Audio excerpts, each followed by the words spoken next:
はい先生失礼しますはいどうぞ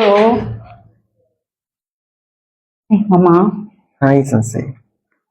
先生 5S တောင်းလေးချက်လောက်ရှင်းပြပေးပါလား 5S ဆိုတာကြာဘာပြောရလဲမသိဘူး 5S ဆိုတာသိတယ်လားနော်ဟုတ်ပြီ 5S ဆိုတာဂိုင်းရှော့ခုမှဆိုလို့ရှိရင်အရင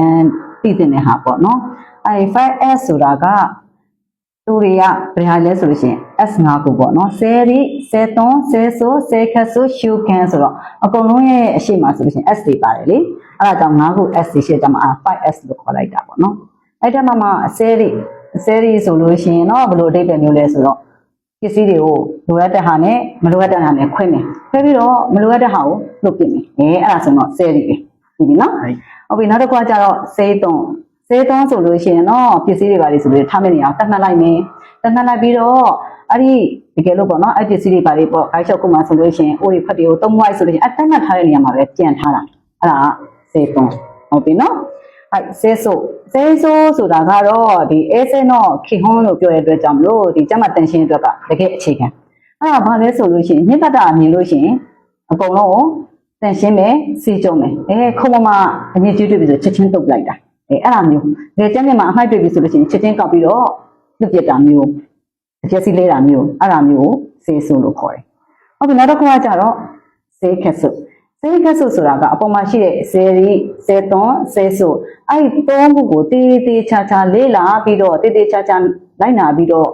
့တန့်ရှင်းအောင်လုပ်တာဆိုတော့စေခက်ဆုလို့ခေါ်တယ်ဒီသုံးခုကိုပြည့်စုံလုပ်လို့ရှိရင်စေခက်ဆုဖြစ်ပြီပေါ့ဟုတ်ပြီနောက်ဆုံးအချက်ဖြစ်တဲ့ရှူကန်ဆိုတာအလေးကျင့်ခေါ်တာပေါ့နော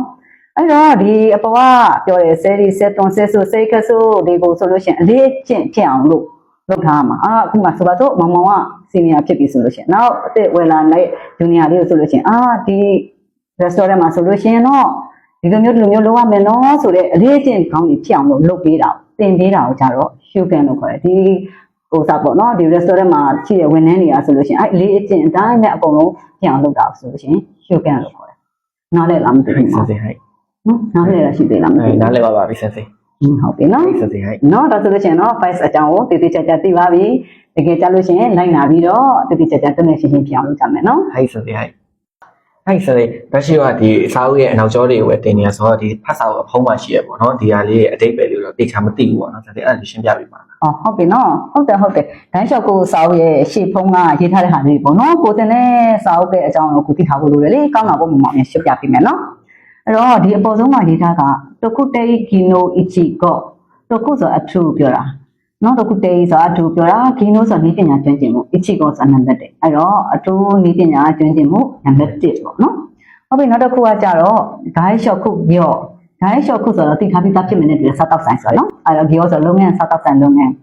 းနောက်ခါကျတော့ဂီနိုကခုနပြောတဲ့နည်းပညာကျွမ်းကျင်မှုစကုတေးရှိခံမှပြပြီးသားဟုတ်တယ်စာမေးပွဲဟုတ်တယ်စကုတေးရှိခံဆိုတော့အကဲဖြစ်တဲ့စာမေးပွဲဂခုရှူယောဆိုတာကလေးလာရဲ့အတွက်တခိစုတို့ဘာနဲ့ဖြစ်မလဲဖတ်စာအုပ်ဟုတ်တာပေါ့ပြခန်းစာအုပ်အဲ့တော့စားတောက်ဆိုင်လုပ်ငန်းရဲ့နည်းပညာကျွမ်းကျင်မှုအတွက်အကဲတဲ့စာမေးပွဲလေးလာဖို့အတွက်ပြခန်းစာအုပ်ပေါ့ဒီစာအုပ်ရဲ့နာမည်လေးပြောတာပေါ့နော်ဟုတ်ပြီအဲ့အောက်မှာအပိုင်းဒီစာအုပ်မှာဆိုရင်သင်ရလို့ရှိရင်အပိုင်း3ပိုင်းသင်ရတယ်အဲ့တော့နံပါတ်1အပိုင်းကစက်ပြက်ခုဇန်ပန်အဲ့တော့မောင်ပြက်ခုဆိုတာသိမယ်လို့ထင်တယ်ဟိုက်စလေဟိုအဲ့တယ်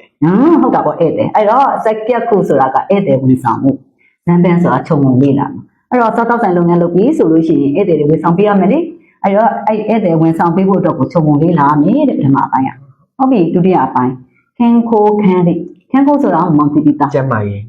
ာရေးဟုတ်ပြီအဲ့တော့ကျမ်းမာရေး health ပေါ့နော်ခန်းရီဆိုတာကတော့ care management တော့ကျမ်းမာရေးအတွက်ကို user စီမံခန့်ခွဲမှုဟုတ်ပြီကျမ်းမာရေးအတွက်ဆိုဘယ်သူရဲ့ကျမ်းမာရေးအတွက်ဖြစ်မလဲဆိုတဲ့အခါကျတော့ငါစားတဲ့ဧည့်သည်တွေပေါ့အဲ့ငါစားတဲ့ဧည့်သည်တွေကတန်ရှင်းတနဲ့ကျမ်းမာတ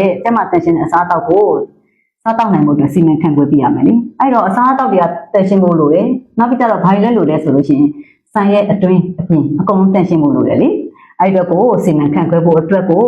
သင်ပြရမှာပေါ့ခန့်ခွဲခန့်နားလေနော်ဟုတ်ပြီနောက်တစ်ခုအင်းရှော့ခုဘူစုချောရ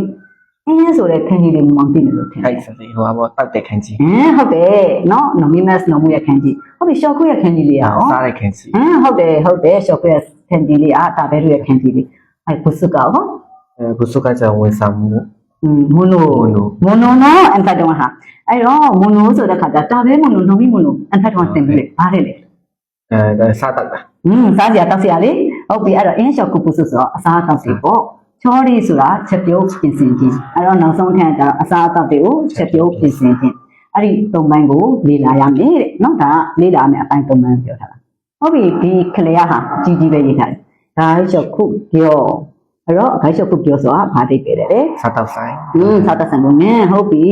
အဲ့တော့အဲ့စားတောက်ဆန်လုပ်ငန်းပြီးသွားပြီဆိုတဲ့ခါကျတော့ဒီအောက်မှာစာကြောင်းရှိရနော်အဲ့စာကြောင်းလေးကိုပြောပြပေးမယ်အဲ့တော့ဘာလဲဆိုလို့ရှိရင်一般下单一般下单ဟိုချင်း一般下单ဟိုချင်းဆိုတာကဘယ်လိုအိပဲမျိုးလဲဆိုတော့မောင် NPO တို့ NGO တို့ကြားဘူးလားမသိဘူး အဲ့ချမ်းပါ ကြားဘူးလေနော်အဲ့မှာဆိုလို့ရှိရင် NPO ဆိုတာကအရှိကိုပြောမယ်ဆိုရင် NPO non profit organization ပေါ့ non profit organization ဆို profit ဆိုအကျိုးမြတ်ကိုပြောတာ။အိုးစီးပွားရေးအတွက်အကျိုးမြတ်။အဲစီးပွားရေးအတွက်အကျိုးမြတ်အတွက်မဟုတ်ဘဲနဲ့ပညာရေးတွေလူမှုရေးတွေရည်ကျေးမှုတွေကျန်းမာရေးတွေအတွက်ကိုရည်ရွယ်ပြီးတော့လုပ်တဲ့အသင်းအဖွဲ့နော် NPO အသင်းအဖွဲ့ကနေပြီးတော့မှ日本フードサービス日本ဂျပန်フードは ဖူးစား အဖို့ဒီ food service ဆိုတာ SCRBIC service food service ဂျပန်ဘာလဲဆိုအစားအသောက်ဝန်ဆောင်မှုပေါ့ပြောကြဆိုအသင်းအဲ့ဒီတော့ဘာလဲဆိုလို့ရှိရင်ဒီဂျပန်ရဲ့ NPO အသင်းကနေပြီးတော့အစားအသောက်ဝန်ဆောင်မှုအသင်းကနေထုတ်လုပ်တဲ့စာအုပ်ပေါ့အဲ့တော့အစဉ်ပြေအောင်ပြင်မယ်ဆိုရင်ဂျပန်နိုင်ငံအစားအသောက်ဝန်ဆောင်မှုအသင်းကနေပြီးတော့ထုတ်လုပ်တဲ့စာအုပ်ဖြစ်ပါတယ်လို့ပြောထားတာနားလည်ပြီလားမသိ အဲ့ ဘူး ဒီခုမှပဲတခြားလေးနားတယ်ပါတယ် ဟုတ်ပြီနော်ဟိုက်